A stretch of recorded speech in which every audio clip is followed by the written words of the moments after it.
Hi, my name is Des Bishop, and I think I would put the Ilian pipes in my immigrant jam.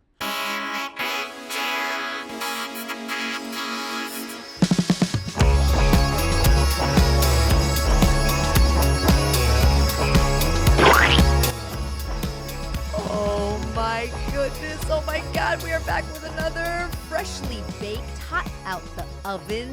The Irish, the Queens, the Chinese oven. Who knows? We're going to get into it. I have an amazing guest today on the podcast. Amazing comedian, amazing man extraordinaire. This man has done so much. We're going to get into all of it. Welcome, Des Bishop.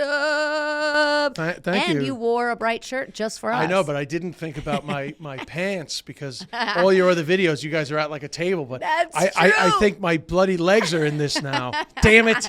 Great pants. I We would love have the very pants. boring pants. No, great pants. And you have to wear those pants with that shirt because otherwise, Yeah, well, anyway, You know? I'm not as vain as it sounds, but I did look to see what the studio looked like, and I was like, oh, wear a bright shirt because it's so dark. shit. But then we're not in that studio. Fuck, we're but going to this is nice, Photoshop though. you into that studio. Yeah, this is No. nice. So wait, you said the Ilian pipes? Yeah, but I mean, we had a quick chat before we started, because Immigrant Jam immediately to me sounds like music. Music. That's true. Most people think it's music. Yes. It would make more sense if it was music. And you hit me right before we started with the jam, and I actually love jam. Yeah. I'm a big jam guy. In Oh, fact, yeah. my wife makes fun of me for how much I'm into jam. Okay, what's your favorite jam? Oh, I mean, Flavor. Because I'm obsessed with jam. I actually have considered, I love jam so much that I've considered starting like a show about jam. Oh, right. I mean, it's really more about like when you just find like an awesome texture of a jam. I mean, Do you want seeds in it or no seeds? You know, I'll try seeds, but I haven't had that often. Mm-hmm. I like apricot jam. I mean, strawberry is my sort of like ground zero Yeah. for jam, and then I love when like I just get a random jam or like a mix up jam. A new jam, like a Yeah, like- fig pomegranate jam. Where you're Oh, like, what the I fuck had is a this? fig. I had a fig jam once. Was awesome. Obviously, Mm. it's great with cheese. Yeah, yeah. I like sweet and savory. That's my jam. Mm-hmm. Sweet and savory is my jam. I get in a lot of arguments with people because I like pineapple on pizza and Oh shit! Pineapple on pizza? sweet and savory, Wow, man. but that's it's not controversial. It's only controversial because somebody decided to make it a thing. Whereas in actual fact, it's not But a isn't thing. that with everything that's controversial? No, but the thing is that Someone like if you decided it eat was a it, thing. yeah, if you eat it and it tastes good, then Yeah. it is not controversial. That's true. That's a but, good point. But there are certain foods that people get Yeah. very like protective. Flustered about. Well, they get protective about What it. about Nutella and cheese? I mean, I actually haven't had that, That's good. but I haven't had. Listen, any sweet and savory mix now, I will not speak ill of. And also, what about having dessert first? I like to have sweet stuff first and then. Yeah, see, I'm not like that. I just find Ah. that sweetness makes it like changes my sort of appetite. But I struggled with that in China because they don't care. They have no like, they have no. They're just different grammatically when it comes to food. Meaning, what does that mean? So they will have the birthday cake before they eat. Before they eat dinner. Yeah, I love that. yeah, and I wasn't into it. I love that. I wasn't into it. So you lived in China. We can get right to Oh, it. if you want to start with that, But yeah. first, you were born in Queens, right? Well, I was born in London, but just ignore that. Oh. It's just like You were born in London. it's irrelevant though. My parents were just waiting for me to be born. I was born, and by 4 weeks old, I was back in New York. Okay, but I was they born wanted, in November. My first Christmas was in Queens, Okay, so they didn't want me to be born in London. You couldn't travel there. And I have to say, my mother didn't really want to leave, even though my mother was the American one. and your my- father was Like Irish English. I mean, he said he was more Irish, but he really was half and half. Mm. And he spent more of his life in the UK. And so he actually got sort of hoodwinked by my mom's mom, who my dad loved. And she put the pressure on to get them back to the States. She came over to London to help out while my mother was getting... So they weren't living in the States. They came over to live in the States when you were born. After you were born. Yeah, they met in the States, though. They met in New York. My dad was a model. I was thinking about modeling walking up here because this is the garment district, and we modeled as kids. We spent a lot of time on these crazy streets, which are not half as crazy as they were when we were kids. Your dad was a model? Yeah, In like what, the 60s? 60s and 70s, yeah. 70s? Yeah, he had an audition for James Bond that George Lazenby got. Wow. Yeah, he didn't get far, but they had to look at him. But he's not like listed as like anybody that was seriously considered. But they had to look at him. And I met a guy, found a guy that could verify that story. But we won't get into all that. It's like a whole other podcast. Anyway, needless to say, my dad was a model and an actor in London, and then Jerry Ford was the guy, or Jerry Hunter. Anyway, the guy that was connected to the Ford modeling agency here brought over some London guys, and he came here and he met my mother at a. Oh, wow. Well, they used to say they met at a party, but in actual fact, they met at an AA meeting. An AA meeting? Yeah, which they they did achieve sobriety. In my lifetime, they were sober, but they didn't successfully achieve sobriety after that time that they met at an AA meeting. Wow. Okay, so an Englishman in New York trying to get sober. Yeah, no, he would call himself an Irishman. An Irishman. But he Even definitely worse, trying to get sober. That's like basically you have to like renounce your Irishness forever. Yeah, I mean, you know, he eventually did stop drinking, but anyway, they met, and then at some stage they went back to London. They lived in Germany, then they came back here. They got married in 1973, but then after that they went back to London. But did you grow up Irish? We grew up Irish with this like identity of being Irish? Oh yeah, and anti-English actually. Which means what? That you hate the English? we were brought up very sort of like Irish Republican, which is funny because in Ireland, in modern Ireland, which I went to when I was 14, the Irish in the South, like in the Republic of Ireland, weren't so gung-ho about the IRA, and they weren't so Republican, basically. They were very critical of the tactics of the provisional IRA in the 70s, particularly in the 80s. And Irish Americans over here, which is what New Yorkers think of when they think of Irish. They think of their buddy Patrick, whose grandfather was Irish, and he dresses up on the St. Patrick's Day parade, and he likes the Fighting Irish of Notre Dame. Yeah, you know, it's just a different identity. But I didn't know that growing up. But we were Irish American, but we were very Irish. We were surrounded by Irish people all the time. My dad's best friends were all Irish. A lot of Irish accents. My grandmother still had her Irish accent, and my grandfather, who was dead in my lifetime, but he was from County Down, so he was from where the IRA was still active. So my mother loved the IRA. So we loved the IRA. So when I went to Ireland when I was 14, I was quite surprised that they were critical of them. Wow. So I had to sort of like, I had to educate myself on the complexities of the Troubles. Right. Which is, again, another podcast about how the hell Ireland ended up with all these troubles. But I think a lot of people would be familiar enough that there was a time where there was a lot of violence in the 6 counties of Northern Ireland. But you grew up basically not feeling American. For you as a kid, you were Irish. Irish, yeah, but like... And proud of that probably, right? Well, we're from Queens, so Queens is very culturally diverse. Right. So when we were kids, you'd say to somebody like, what are you? Yes. And they would always say, I'm Italian or I'm Greek and Scandinavian. And every now and then some kid would be like, I'm American. And we'd be like, there's no such thing as an American. You got to be something. Yeah. Now, it would be like uncool. That would be the uncool thing. Well, it wasn't even about being cool. For us, it wasn't about being cool. Yeah. It's just how we understood it. Right. When somebody said, what's your nationality? We weren't saying, what passport do you have? Right. We were saying, like, where are your parents from or your grandparents? And in Queens, it was very important. I feel like that's changed a lot.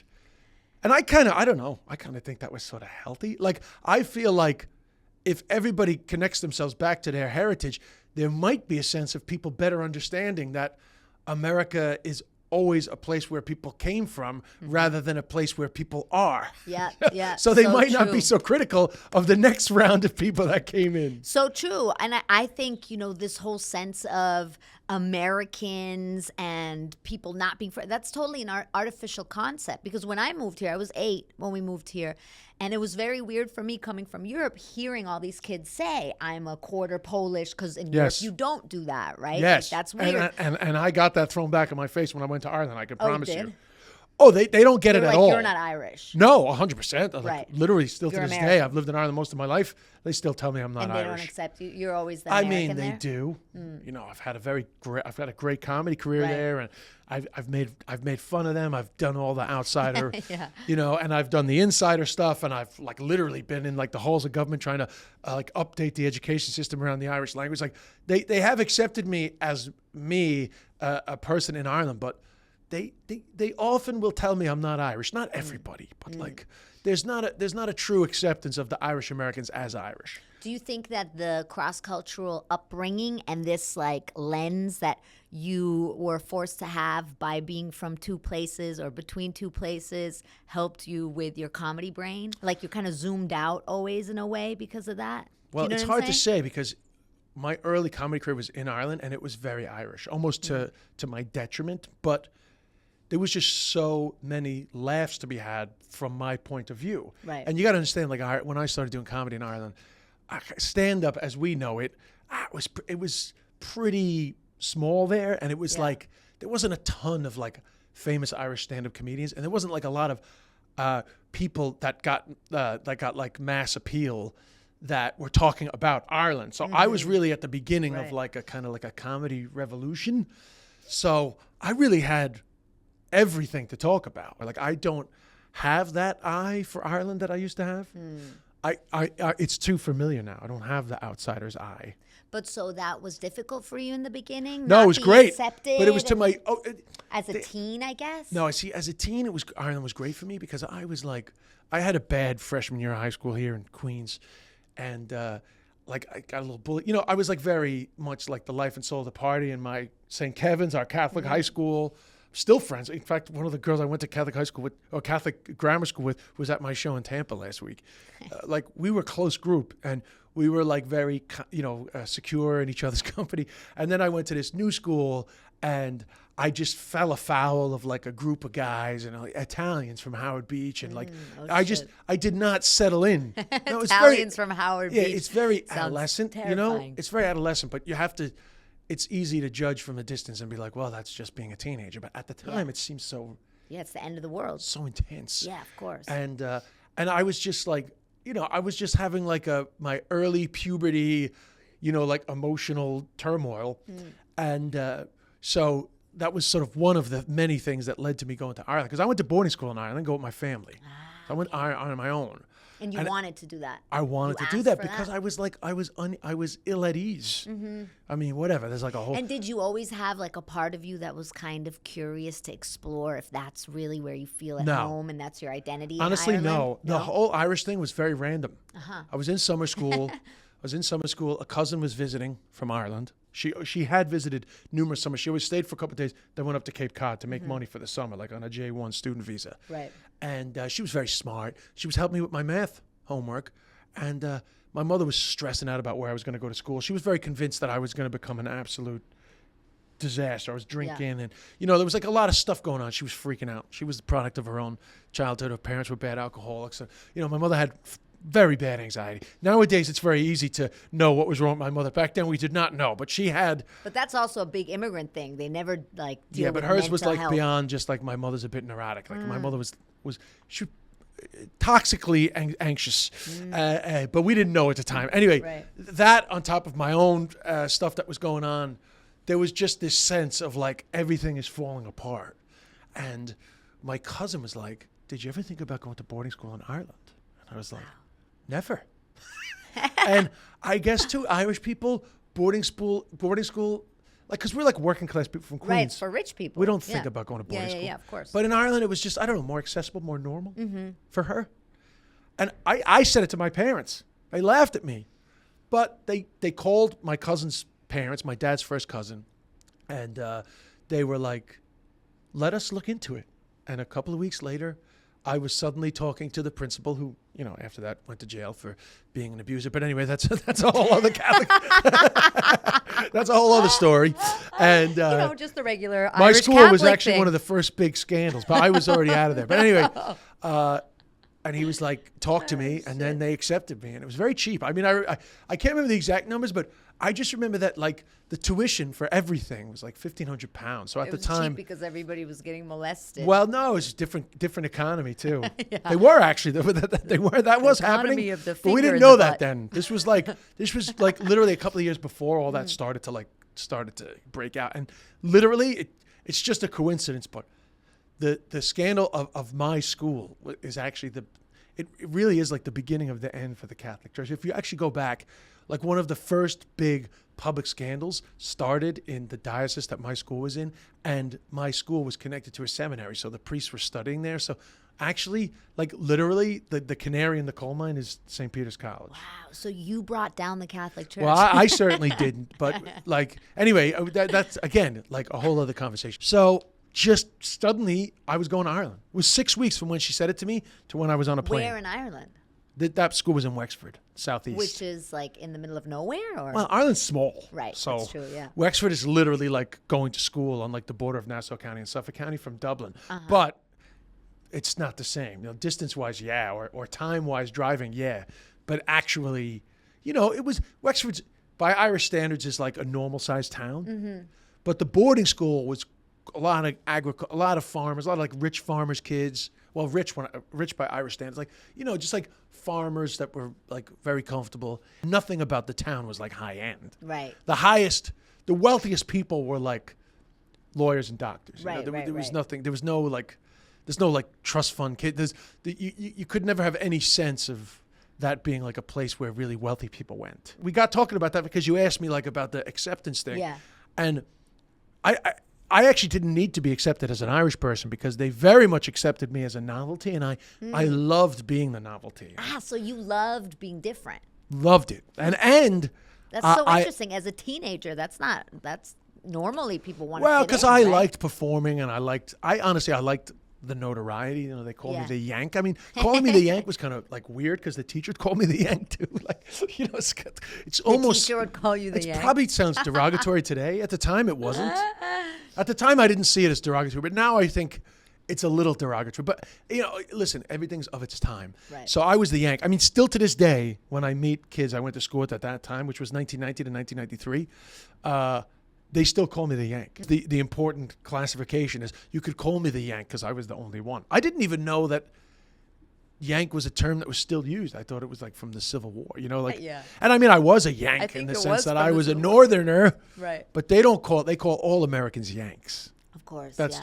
just the way it is. Yeah. I went to boarding school there. Then I went to a different boarding school to get like a little bit more prepared for going to college there because I decided very late I was going to stay for college. College was free. College Right, was paid yeah. for by the government, and Yeah. I was officially an Irish student at that stage because I was born in.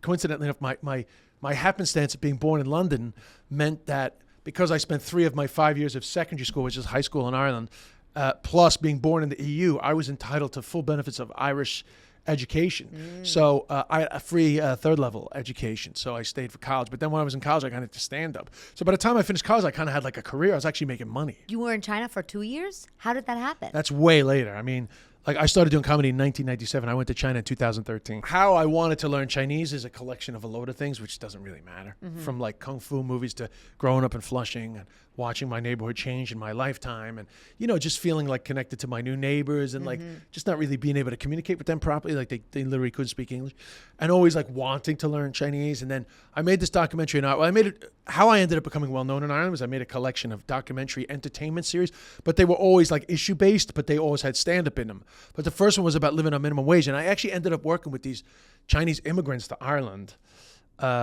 in the beginning of like a new phase in Irish life. Like Irish prosperity led to immigration. Ireland never really had it. Ireland was always a country where people left. Now you had these people coming from elsewhere. Right. And I just, luckily, my documentary ended up being like kind of like the first time where Irish people saw the way that they were treating immigrants rather than the way they were treated when they But went. you saying luckily because that's not something that you intended? Or I had no that was idea. just It a wasn't. byproduct I of- didn't know that episode 1, which was I was working in a kebab shop called Abracababra. Episode 1 became very much about the way foreign workers were treated by drunken Irish people coming in late at night for fast food. But I couldn't have known that until it happened.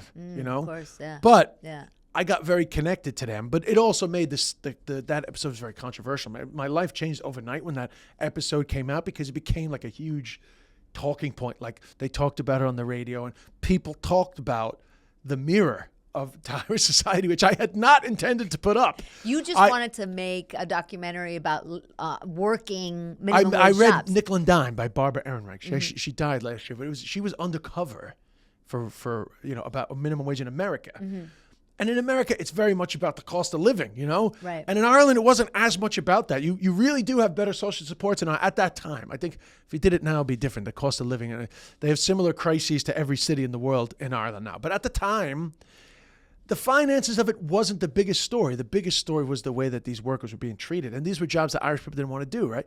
So anyway, long story short, I got very connected to the Chinese that were working there, particularly this guy called Leo, who ended up working for me in a comedy club I had in Dublin. He did the door for years and became kind of like part of the Irish comedy scene. That's great. So in 2007, I filmed a series about learning the Irish language, Right. I was going to ask you about that. Yeah, so that was like Irish people In the have name to... of the fada, right? In the name of the fada, which is a pun. Right. Because the fada is the accent over the Right. over the vowels.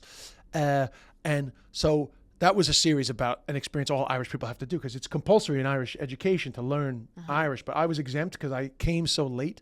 If you start your Irish education after the age of 11, you're exempt from compulsory Irish. You can do it, but you're exempt from being compulsory, right? That's so So I was very aware of people learning it, but I could never speak it. So anyway, but also a television idea and just getting more connected to Ireland. Needless to say, that was very successful. So this concept of learning a language to do stand-up in the language was like a kind of a formula that I felt made sense. And I had a bad breakup right at the end of that. I was going to get married, and we ended up not getting married. So suddenly I had this whole other life in front of me. Right. And in the openness, in the openness of the that void. transition, Yeah. I said, how cool would this be in China? Now, the Beijing Olympics was coming up, and I had visited China in 2004 to spend time with Leo because Leo had gone back for like a vacation. So I had seen how unique China was, and I was obsessed with learning Chinese. So I started pitching it, but it took me 5 years to get the money for that. Wow. Because, in Ireland, learning the Irish language is universal experience. It's very easy entertainment. But it's like, why are we going to care about you learning Chinese? So it took me a long time to get them to believe. You did stand up in Irish. Yeah. Right? Or But I I'm- never I'm really doing wrote, this, though. but it's not Gaelic. Gaelic? Is that what it's called? Well, in English, it's called Irish, which is funny because Okay. people mentally in their minds, in America, in Ireland, you say Irish all the time. Uh-huh. But in America, for some reason, they're resistant to saying Irish because they feel like Irish is just like an Irish accent. But it's Gaeilge. Gaeilge is actually the Gaeilge. word in... Okay. So what's Gaelic then? Gaelic is like another way that you can say it, but it's more from the Scots Gaelic, but it's another way to say it. But the native Irish speakers in Ireland, they say Gaeilge. They don't love that people say Gaelic over here. But honestly, I can't even tell you why. But the Gaeilge is the way that you say it in the Irish, in the Republic, in the island of Ireland's Gaeilge. But Scotland speaks a version of Right. that language, Right, which they call right. Scots Gaelic. I'm so obsessed with this idea that you think differently in different languages. Like language expresses the mentality of the people that speak it, I think.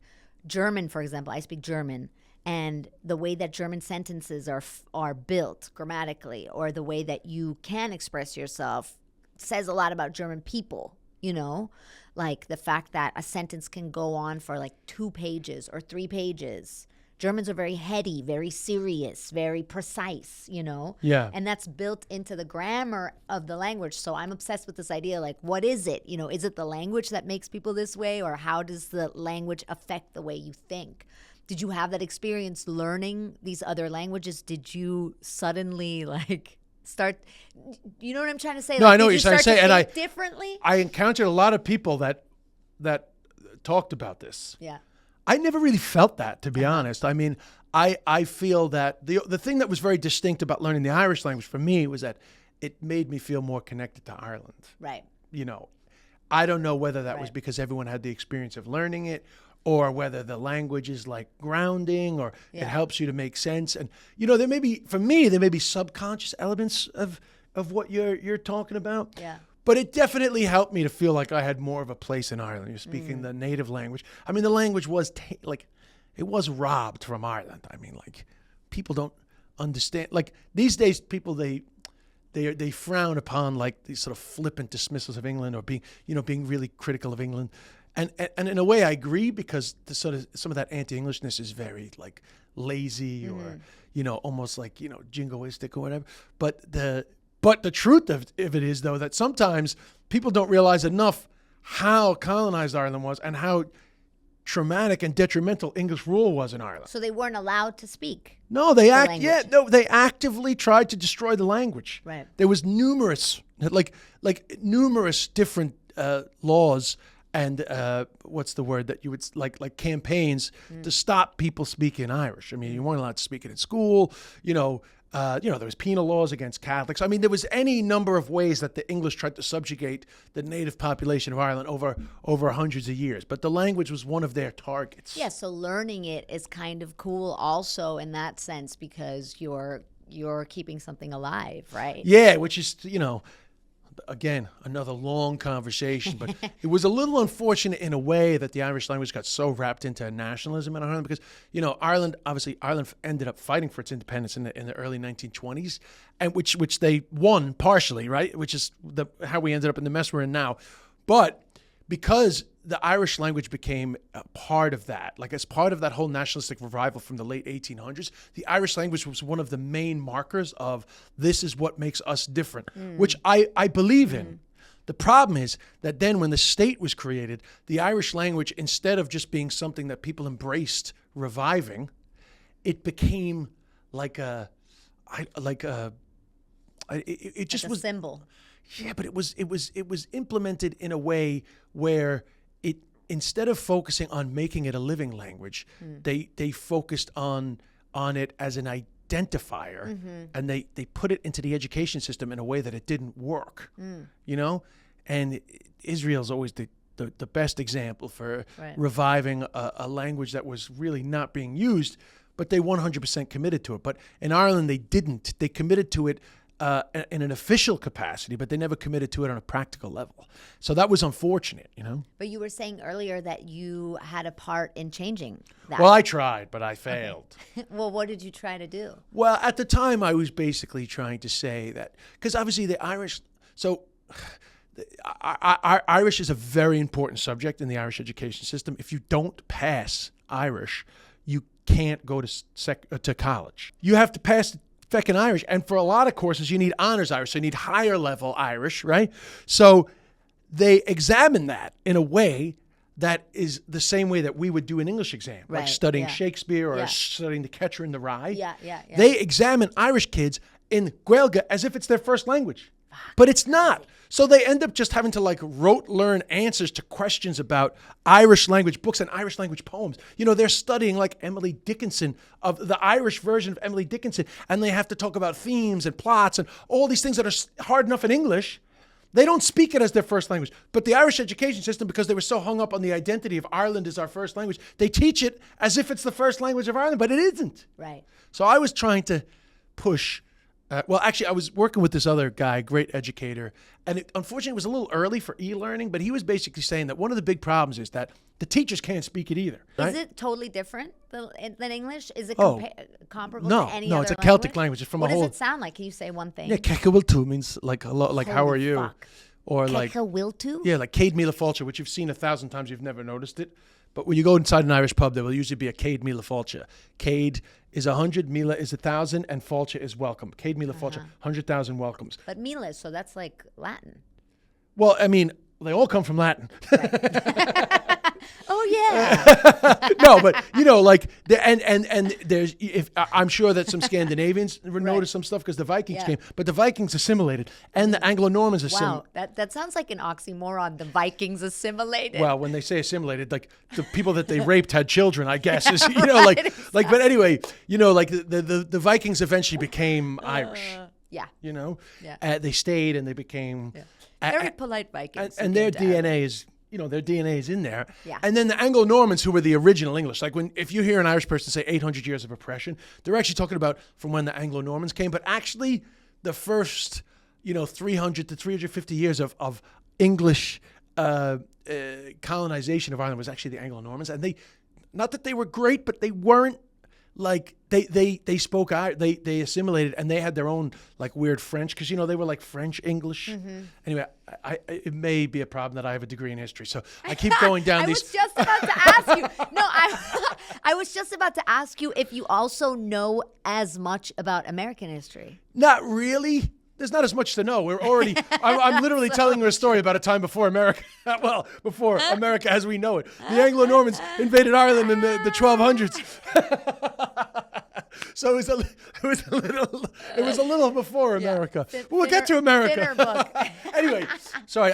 I'm sorry for jumping down that rabbit hole. A bilingual life is good for your brain. I'm also really obsessed with this idea of like being able to zoom out, and see, if you know a different language, that there's a different side to something. I don't know. It's such a like dumb way to express what I'm trying to say, but you know that there's not only one side to the story. Do you know what I mean? Yeah, like, 100%. Like you've seen another side, and I think it like makes you empathize more with people. It like makes you connect with people more, being able to speak another language and having the experience, the same way that traveling does, or meeting someone from another country, right? Yeah, and I have to say, like, more from the China experience, like when you actually get to learn the language, like you experience the place in a much more exciting way. So you went to China. So how was that, going to China, trying to learn Chinese, sitting in front of this like impossible task of figuring this out? Like, I just wanted to learn as fast as possible. I wanted to be better than everybody in my class,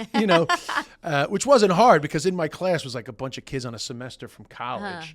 I'm like the annoying, mature student. I used to hate people like me when I was in college, because they were like adult and like not distracted. And I was 37, with all these kids in their like early 20s, and they like didn't give a fuck.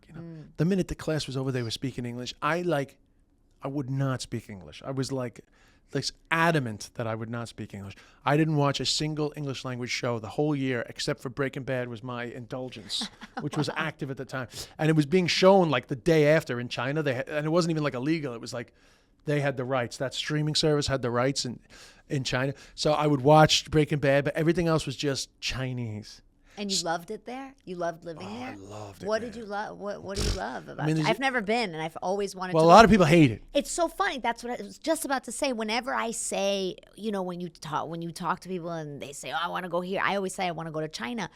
And there's so many reactions where people are like, "China? Why would you want to go there?" Yeah, but have they been there though? No, of course not. I think I'm fascinated by it. I would love to go, but I have never been. So Well, the great thing about China that I loved, particularly back then, although it develops so fast, so like the more you wait, the less you have this experience. But like it's just so not the West. Yeah. In every way. Like a different world is what you mean? It really is different in every way.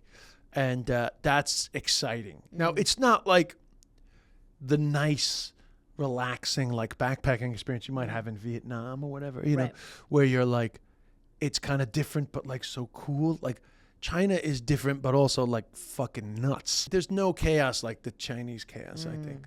They have a joke about how, in the West, everything is like organized and boring. And in China, everything is chaos, but it's fun. You're never bored. And there are aspects of that are true, So if you like very ordered societies, then China isn't the place for you. I know that sounds ironic because they have such an authoritarian government. Right. But it doesn't trickle down into like a very ordered society. There's a lot of madness on the streets, like in terms of like just odd buildings and nothing makes sense and crazy traffic systems. But that sounds like New York. Yeah, but, New New York is definitely planned better than Beijing. Beijing was a great city. I mean, they kind of ruined it, but I love Beijing. Everything in China is complicated. It's actually why I left in the end, was because it was just like, I will never navigate this system. It's so complicated. Otherwise, you could have seen yourself staying forever? Well, I mean, no, I don't think I could have stayed forever, but, I had pitched a sort of a version of the minimum wage thing in China, but not minimum wage, but just like a Lao Bai Xing. They call like the everyday people Lao Bai Xing, just the salt of the earth folk. And I wanted to do a series where I did like the typical jobs of the Lao Bai Sing, just to better understand like everyday Chinese people. But the main body of it would be similar. I would work the job, work it for real, and live off the money. Like live the life of the Lao Bai Sing, and also get better at Chinese and blah blah blah. And it actually got commissioned by the CCTV 8, which is like the Chinese documentary channel. But the budget was literally like nothing, and I would have done it for nothing. But the production company that I was working with were like, we can't, we can't do this. It's like literally like, we're not making anything. What did you write stand-up about in Chinese? Oh, I mean, a lot of Chinese fish out of water stuff. Okay. You know, like, for example, I posted a bit today on my Instagram that I literally can't translate because if the joke doesn't work in translation, because it's actually a joke about me not understanding something my girlfriend at the time was saying. Okay. And the joke is that we were having a real fight. I mean, this is actually, it's not even stand-up. It's literally word for word what happened. So it's not even a joke.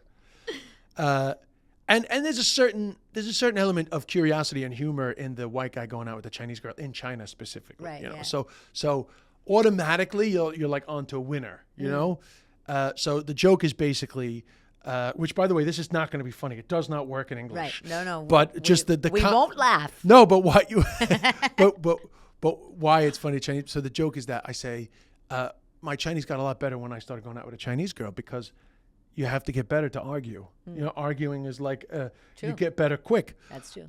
And one time we were arguing back and forth and she started shouting at me this word, wei chu, right? Which it doesn't even translate well into English. Whatever about the fact that the joke doesn't work in translation, it's so Chinese, wei chu. So much so that I actually did this joke at the Chinese open mic recently the other week.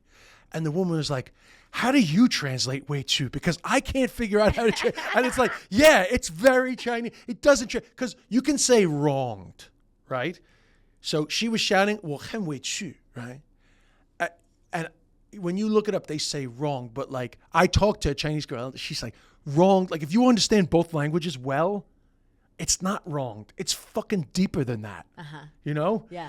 And so the joke is, she says, 我很委屈. And I start looking at my phone, and she, which is true, she got fucking pissed off. She ran out of the room. And I was like, where are you going? And she's like, I'm trying to talk to you, and you're looking at your phone. And I was like, I don't know what fucking wei chu means, right? But So you're on Google Translate. I was on Pleco. Yeah, I was on my site, right? Which that's all true, right? So, but the other funny thing about that, which is not stand-up, but this is just a funny thing about Chinese women, if you ever want to understand Chinese women, how fucking stubborn they are. So when I said, 我不知道委屈是什么意思, I don't know what 委屈 means. She left, by the way. She fucking left. We were both very heated, and she left. And she went back to her apartment. And then when she got back to her apartment, I called her. I was like, are you okay? And she was like, I'm fine. And I was like, do you want to come back? And she's like, only if you come get me. Right? So I go all the way. She lived the whole other side of Beijing. I get in a taxi. I go all the way back to get her. And in the taxi, she said, when you said, I don't know what wei chu means, I wanted to laugh because it was so funny. But if I laughed, I would lose. It works. It's so funny. That's so great. So, 我一笑我就输了. That's how you say if I laugh, I cry. But I didn't put that into the bit. Like that bit, I actually put it up on my Instagram today. But that totally works. That happened to me the other day with my boyfriend. I had an argument and he said something and I wanted to laugh, but I was like, I can't laugh because then the argument's over. Yeah. It dissipates the energy dissipates. Exactly. And I still have to prove that I'm right here. Yeah.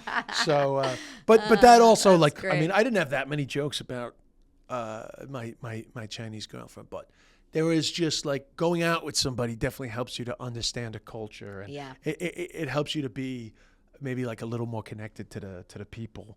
Then I had a lot of none of my jokes really were like English language jokes that translated, but I was able to translate some of my expat fish out of water English language material that I was doing in China for people that could speak English. Some of that stuff did translate to a certain degree.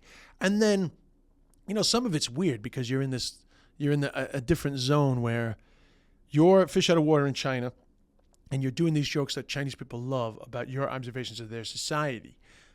which sometimes over here people don't understand because it'd be misconstrued as you're making fun of like Asian Americans, Right. which would As be racist. which would be a Yeah. very different thing. Now, I haven't encountered much of that, but I do have to be careful because I'm very respectful of an Asian American person perceiving me making fun of them who were just as American as me, but weren't perceived as such, And my jokes are definitely not that. My jokes are really like making fun of myself and making fun of China in like a way that they find hilarious. And honestly, I had a show made in China. It was like a live stand-up show. Yeah. And when I finally got the Chinese to trust to come in, like Chinese Americans, they all really appreciate it because it really is like a love letter to China. I mean, like I couldn't love Chinese people more, and I couldn't have loved my time in China more. So most of my stuff is like a love letter to China. But you just have to be careful every now and then because sometimes in English it can get like a little bit Right. misconstrued. Right. Lost in translation. Yeah, but sort of lost in translation, but also maybe a better word is out of context within the Right. culture. Right. Like a cultural out of Yeah, context. of course. And also, people are too uptight. A lot of it has to do Yeah. with Can people are we too say uptight that? and they want to find Yeah. problems where there aren't. You Right. know, which is sometimes good because you're weeding out bad behavior, but sometimes it's bad because actually you're missing out on genuinely astute observations about your culture. Like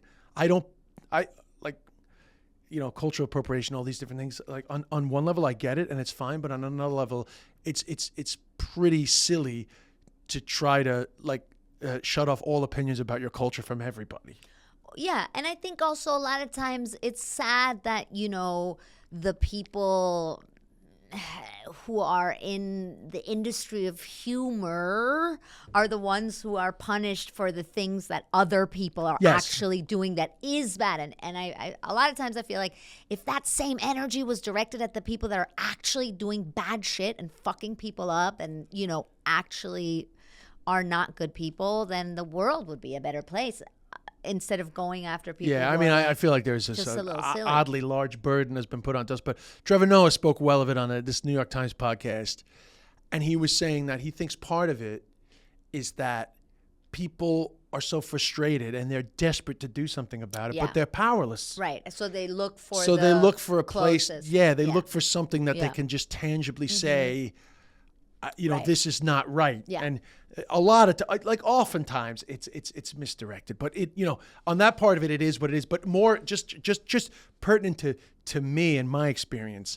I think if you look quickly on the outside or you superficially have a listen to what I say, sometimes somebody might say this is unacceptable, which would be very unfortunate because actually it's just like a fun cultural journey of this Irish American guy observing China, which honestly I appreciate the same way as a different foreigner coming to Ireland and observing Ireland or America. Like it is fun to see how somebody else thinks of your culture, and if they can Yes. make you laugh about it, then double bonus. And again, a lot of the times when somebody has the outside perspective, it's almost like they can see things more clearly, right? Than from the inside. Yeah, there's just certain things Yeah. they notice, and it's funny. Yeah. And you don't realize it's funny until they say it. Yeah. You know? Yeah. That's why now we're gonna make fun of Americans on this fucking podcast. Are you American? I mean, I'm definitely American. I mean, Yeah? like I'm from New York. Like I'm a New Yorker. Yeah, but I that's happen to have lived in Ireland like more of my life. but a lot of New Yorkers don't feel American, don't you think?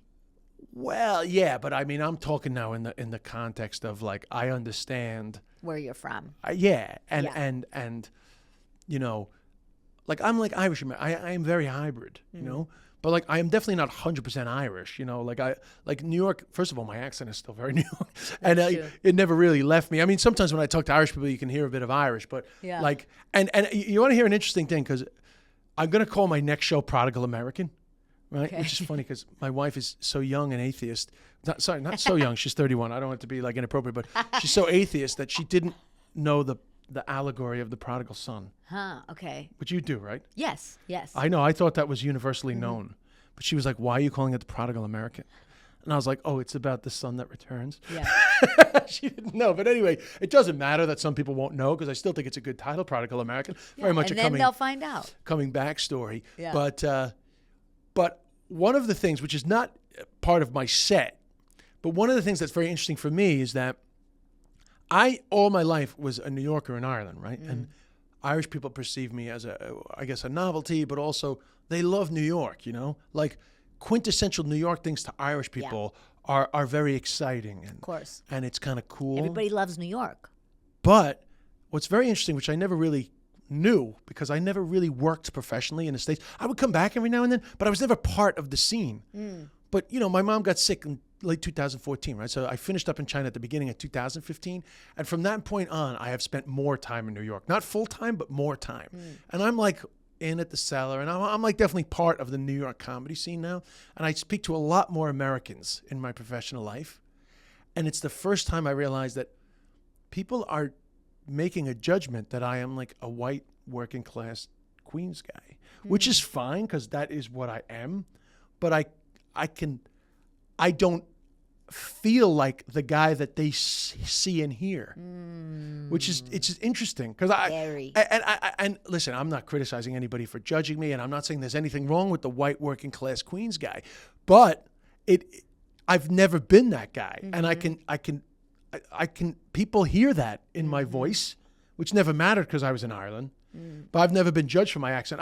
It's easier for me to joke about it in Ireland than it is here, because in Ireland I can do the equivalent Irish accent that New Yorkers hear when they hear my New York accent. And it can make it very clear to them how they're judging me based on my class. And of course, class is a bigger issue in Europe than it is here because race is the predominant conversation, right? And I'm fine with that. That's not a criticism. I'm just saying that class is the dominant conversation in Ireland especially, and in the UK, but race is the bigger conversation here, even though they a lot of crossovers in those conversations. But here, I'm definitely being judged on my class through my accent, and certainly my skin color to a degree, but more importantly, my accent. And it's odd for me because I've never felt like that guy since I was a teenager. And you don't know what you are when you're a teenager. So I never identified myself because, first of all, nobody says they're working class in America. They all say middle class. Like nobody wants to admit. They say blue collar. I used to joke about that. I never got a laugh, but I used to joke. It's like Americans are so afraid of class that they won't even say the word class. They say blue collar. They turn it into a fucking fashion choice because they literally can't admit that we have fucking class in America. Right. Yeah. Like it's like the great unsaid. Right. But I guess in terms of the global economic numbers, growing up in Queens in the 80s and 90s, our incomes were definitely middle-class incomes. But that was because working-class people in New York do okay.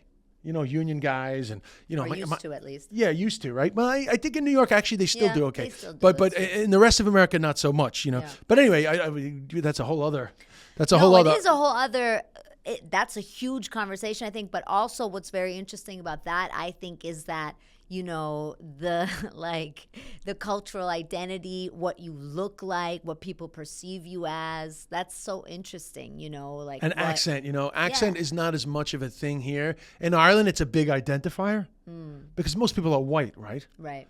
So accent is a big issue in Ireland. Ireland's a tiny country of 5 million people.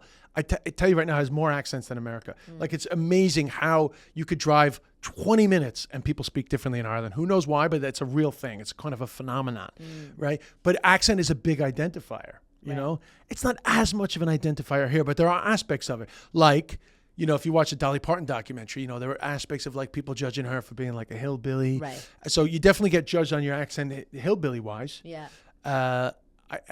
You definitely get judged like having like a New York accent is considered like maybe like a little beneath people. A lot of people try to get rid of their urban accent. And then I would imagine there's like certain people from different races, Latino people and black people probably say, yeah, I feel the same thing, that, people hear my accent, they make judgments about me. So I think because race is such a big thing here, people don't talk as much about the accent identifier, but it is probably like lower down the list, but it's definitely an identifier of how people judge you. Yeah, so true, so true. Although I think one of the beautiful things about especially New York is that accents never stop anybody here. In Europe, accents are like a disqualifier, right? If you go to Germany and you have a thick Greek accent or, I don't know, Chinese accent, you don't get the jobs, that Germans get. And here, I feel like, I always say in New York, we tell people from Ohio to go back to where they came from and not people from other countries, you know? Well, I only tell people to go back to where they came from when they get off the plane and they say they're a New Yorker. That means they're from Westchester, 100%. No. Only people from Westchester like, where are you say they're from? New You know, like, Yorkers. I'm from New York. I was like, really? You don't sound like it. I was like, well, I'm from right. Wisconsin, but I live in New York. I'm like, yeah, well, then you're from Wisconsin. Yeah, and then I tell them I'm from Queens, and they like judge me. Yeah. I'm like, I used to get the 7 train. You got a fucking plane. Go fuck yourself. Get back to fucking Wisconsin and don't fucking tell the New York no accent New is under Yorker threat. they're from New York. I love the New York accent so under much. threat. It's funny because I was 8 when we moved here, and sometimes people are like, "Why do you have like kind of like a Puerto Rican accent?" And it's because I think of like the over assimilation. You know, like So where did trying you to come fit from? in. Germany. Oh, from Germany. My mom's Romanian, my dad's German, and we came from Germany. But you know, sometimes I have like a really thick accent, and sometimes it sounds Puerto Rican. People are like, "Where are you from? The Bronx?" I'm like, "No, I'm German, and I grew up downtown Manhattan." You know, but I think it's like it was an over assimilation, like really wanting to fit in, and I think the New York accent also has a lot, and I think that's why people love it. It's a lot of attitude in it. You Yes. know what I mean? So, Yes. All right. Well, we got to finish. But I was going to say it causes me a lot of problems in my life because sometimes people think I'm being aggressive. right. And I'm like, no. I'm just from I'm New just York. from New York. Exactly. Yeah.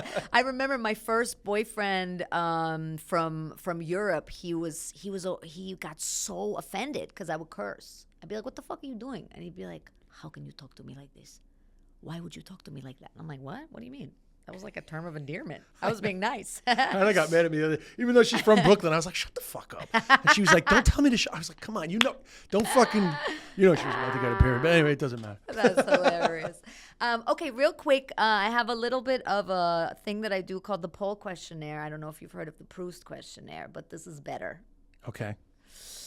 Des Bishop of Queens, New York, by way of Ireland and China and everywhere else. If you were president of the United States of America, what American food would you ban?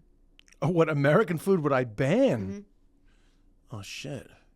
I don't even know what is American food anymore. That's true. Although, like Doritos.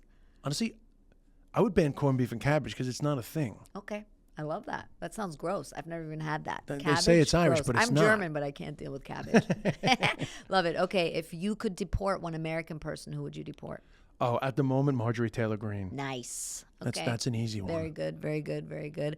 What's the most Irish thing you've ever done? The most Irish thing? Mm-hmm. Oh, gosh.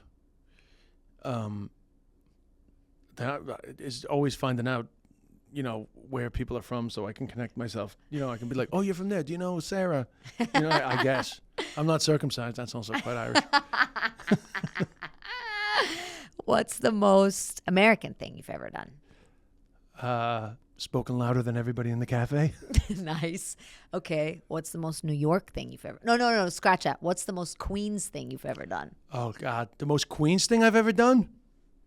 Is how you just said that sentence. The most Queens thing the most Queens thing I do is always talk about the best way to get to a place and like how to avoid traffic. Yeah, nice. And Queens people like talk about traffic. If you could make up a catchphrase for the United States of America, what would it be? Experience it. Don't read about it. Okay, 2 more questions. If you could add one amendment to the U.S. Constitution, what would Oh, you add? I ban all weapons. I would ban guns. Nice. Solid answer. Lastly, very important, since I am German, I told you, mandatory for all Germans to ask this question. Des Bishop, do you know how I can meet David Hasselhoff? I've met him. I was on a talk show with him. My whole life has led up to this moment. Very nice guy. He's easy to connect. I've lost my connections, but he's like a very accessible guy. Yeah, no, I think That's you're the right. German in you. Yeah. I don't even know if the Americans are aware of how No. big he was in Germany. Oh, no. I was at a concert when I was 6. A concert. Wow. Yeah. Yeah. I'm of a Knight Rider vintage, so meeting him was cool. Yeah. And then I met him again in London. Stop. Now you're fucking bragging. Yeah, Come he's on. a nice guy. He was like so funny, so warm. Like he likes to have fun. He's Yeah, not. he He see- does he- not take himself seriously. Don't Hassle the Hoff. He has a whole T-shirt line Yeah, called Don't Hassle the Hoff. He was great. All right. Well, I guess I'll just follow you around until the next time you meet Hasselhoff. Des Bishop, where can people find you? Well, I'm on Obviously Instagram, at Des Bishop. Des Bishop 5 on TikTok. There's five before me. Follow.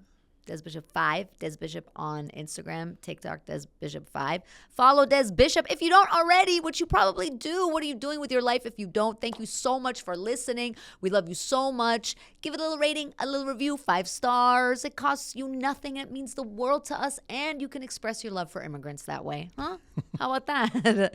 Thank you to our beloved patrons. We love you, and we'll be back soon. Have a wonderful week. Goodbye.